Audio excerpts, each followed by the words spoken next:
नमस्कार, आप देख रहे हैं रोहित पत्रिका और मैं हूं आपके साथ सलमान पठान। चलिए शुरू करते हैं इस वक्त की बड़ी खबर के साथ। जयपुर में रविवार को एसडीपीआई राजस्थान के स्टेट ऑफिस में रमजान इफ्तार कार्यक्रम आयोजित किया गया, जिसमें मौजूद एसडीपीआई के राष्ट्रीय महासचिव रियाज से मोहम्मद तुम्बे, राष्ट्रीय महासचिव यास्मीन फारूकी, अध्यक्ष अशफाक हुसैन, महाराष्ट्र प्रदेश अध्यक्ष अजहर तंबोली, राजस्थान प्रदेश उपाध्यक्ष doctor Shahabuddin Khan, national coordinator Bhim army Mohanlal Berwa, supreme court advocate Chetan Berwa, Bhim army Sanganer Deepak Surendra, SDPI cadre और बहुत से प्रबुद्ध लोग शामिल रहे। जिस मुल्क की आज़ादी के लिए सारे जाति धर्म के लोगों ने मिलके अपने जान की कुर्बानी दी, उस हिंदुस्तान जो रंग बिरंगी खुशहाल हिंदुस्तान का सपना देखा था, और उस खुशहाल हिंदुस्तान के सपने को साकार होने के लिए डॉक्टर बाबा साहब अम्बेडकर साहब ने एक संविधान संजोग के जो है सामने इस मुल्क के रखा हुआ था, जहाँ पे इंसान को इंसान बनकर रहने के लिए आज़ादी थी, किसी भी जाति धर्म के सारे लोगों के लिए। इसी को रिफ्लेक्ट करता है हमारा तिरंगा, जिसमें हरा भी है, सफ़ेद भी है और लाल भी है और नीला भी है। लेकिन आज सत्ता में बैठे हुए भाजपाई लोग इसको एक रंग में देखना चाहते हैं। इस हिंदुस्तान को, जिसकी पहचान अनेकता में एकता है, उस हिंदुस्तान को एक रंग में देखना चाहते हैं। इसके कोशिश में वो अलग अलग करके साजिशन, चाहे वो SC/ST कम्युनिटी हो, आज भी वो हालात हम राजस्थान हो या और भी मुल्क की सतह पे देखते हैं कि जहाँ पे इंसान के बराबर जीने का हक SC/ST को नहीं मिल रहा है। वहीं पे मुसलमानों के ताल्लुक से अगर देखा जाए तो हर देश के मुसीबत के जिम्मेदार वो लोग मुसलमानों को समझाने की या दिखाने की कोशिश कर रहे हैं।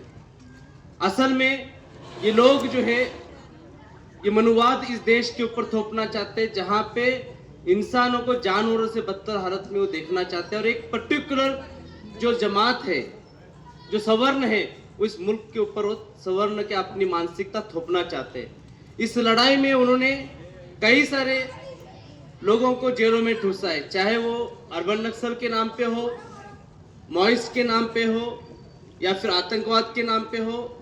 अलग अलग रीजन बना के झूठे इल्जामात लगा के कई सारे विचारवंत, एक्टिविस्ट, पॉलिटिशियंस को उन्होंने जेलों में थोपा है, जो इस मुल्क के लिए काम कर रहे थे, इस देश को सुधारने का काम कर रहे थे। आज भी आप देखेंगे इस मुल्क के अंदर वक्फ, जो मुसलमानों ने अपने कम्युनिटी के लिए दी हुई मुसलमानों की अपनी मिल्कियतों को, वक्फ को जो है वक्फ बिल का प्रोटेक्शन एक्ट जो था उसमें तरमीम लाके, बदलाव लाके उसको सरकार हथियाना चाहती है, एक मंसूबे के तहत में चल रहा है। और इसको लेकर social democratic party of India एक वाहिद पॉलिटिकल पार्टी है जिसने इस मुल्क के अंदर बड़े तौर पे प्रोटेस्ट किए, बहुत बड़े बड़े पैमाने पे प्रोटेस्ट हो गए इस मुल्क के अंदर। उसके ताल्लुक से बड़े पैमाने अवेयरनेस आ रहा था।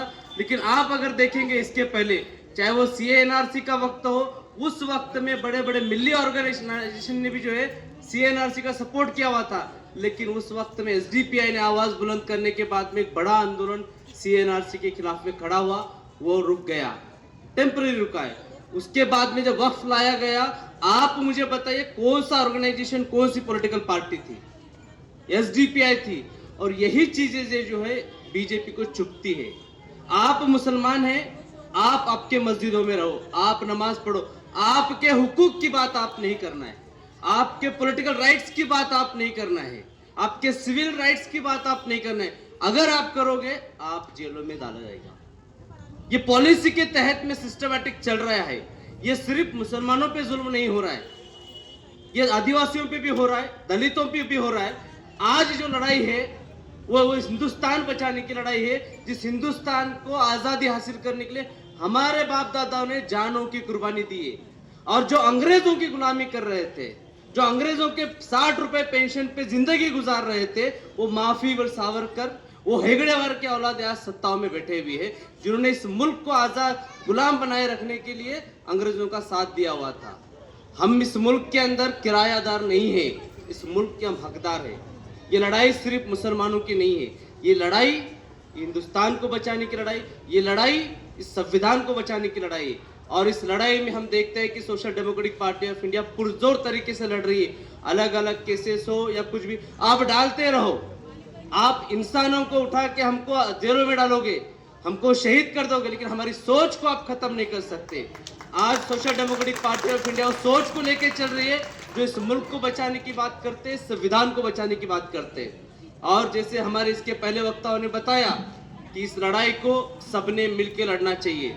मुसलमानों ने अपनी लड़ाई लड़ रहे हैं, दलित अपनी लड़ाई लड़ रहे हैं, आदिवासी अपने, ये नहीं होना चाहिए। एक जन आंदोलन का शक्ल लेने की जरूरत है, क्योंकि आज जो है एक डिक्टेटर शासक इस मुल्क के अंदर हावी हुआ है। तो आज इस हिंदुस्तानियत को, इस भारतीयता को बरकरार रखने की लड़ाई है। हम चाहते हैं और इंशाल्लाह हम लोग इसको कोशिश कर रहे हैं कि एक जन आंदोलन का रूप हो। आज हमारे नेशनल प्रेसिडेंट MK फैजी साहब को, उन्होंने प्रेसिडेंट साहब को अंदर जेल में डाला है, लेकिन शायद वो ये भूल गए हैं कि social democratic party of India किसी शख्स की पार्टी नहीं, या आप एक शख्स को जेल में डाल के उसकी सोच को कैद कर सकते। Social democratic party of India एक सोच है जिसको आप ना कैद कर सकते हैं ना खत्म। फिलहाल इस खबर में इतना ही। देश और दुनिया की तमाम बड़ी खबरों से अपडेट रहने के लिए देखते रहिए रोहित पत्रिका। धन्यवाद।